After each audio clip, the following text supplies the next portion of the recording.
Llegará un tiempo en que los hombres no soportarán la sana doctrina, sino que siguiendo sus pasiones se rodearán de maestros que les halaguen los oídos.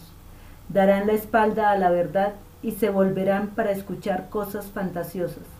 Segunda de Timoteo 4, 3 al 4. Bienvenidos al canal Vivo Amando a Dios. Con el tema de hoy busco darles pautas claras que les permitan diferenciar el ecumenismo verdadero del falso ecumenismo o sincretismo religioso. Esta reflexión estará guiada por el decreto Unitatis Redintegratio sobre el ecumenismo del Concilio Vaticano II. Esta reflexión es importante para que no caigan en los engaños del mundo, el demonio y la carne. Para empezar, hay que partir del hecho que única es la Iglesia fundada por Cristo Señor, aun cuando son muchas las comuniones cristianas que se presentan a los hombres como la herencia de Jesucristo. Todas se confiesan discípulos del Señor, pero siguen caminos diferentes como si Cristo mismo estuviera dividido. 1 Corintios 1, 13. División que abiertamente repugna a la voluntad de Cristo y es piedra de escándalo para el mundo y obstáculo para la causa de la difusión del Evangelio por todo el mundo.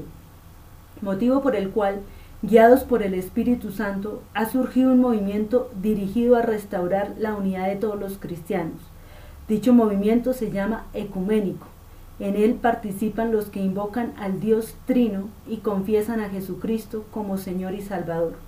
En este movimiento se trata de corresponder al deseo del Señor Jesús cuando dijo: que todos sean uno como tú, Padre, estás en mí y yo en ti, para que también ellos sean en nosotros y el mundo crea que tú me has enviado. Juan 17, 21. También nos dice: puesto que todos los que habéis sido bautizados en Cristo, os habéis revestido de Cristo, todos vosotros sois uno en Cristo Jesús. Gálatas 3, 27, 28. Es decir, que quienes recibieron el bautismo debidamente quedan constituidos en alguna comunión, aunque no sea perfecta, con la Iglesia Católica. Cabe aclarar que por movimiento ecuménico se entiende el conjunto de actividades y empresas que, conforme a las distintas necesidades de la Iglesia y a las circunstancias de los tiempos, se suscitan y se ordenan a favorecer la unidad de los cristianos.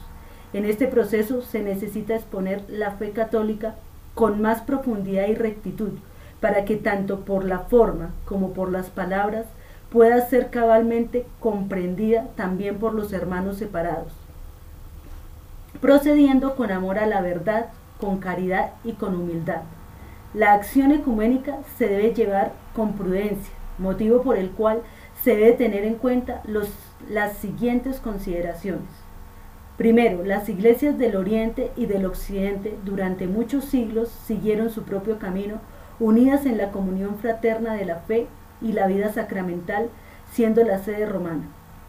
Segundo, existe en Oriente muchas iglesias particulares o locales, en primer lugar las iglesias patriarcales, de las cuales muchas traen origen de los mismos apóstoles. Tercero, los cristianos orientales celebran el culto litúrgico, sobre todo la celebración eucarística, y honran también a muchos santos, entre ellos a los padres de la Iglesia Universal. Estas iglesias, aunque separadas, tienen verdaderos sacramentos y, sobre todo por su sucesión apostólica, el sacerdocio y la Eucaristía. Cuarto, conocer, venerar, conservar y favorecer el riquísimo patrimonio litúrgico y espiritual de los orientales es de gran importancia para conservar fielmente la plenitud de la tradición cristiana y para conseguir la reconciliación de los cristianos orientales y occidentales. Puntos que favorecen el diálogo ecuménico. Primero, la confesión de Cristo, es decir, reconocer públicamente a Jesucristo como Dios, Señor y mediador único entre Dios y los hombres. Segundo, estudio de la Sagrada Escritura, amor, veneración, estudio constante y solícito de la Sagrada Biblia. Tercero, la vida sacramental.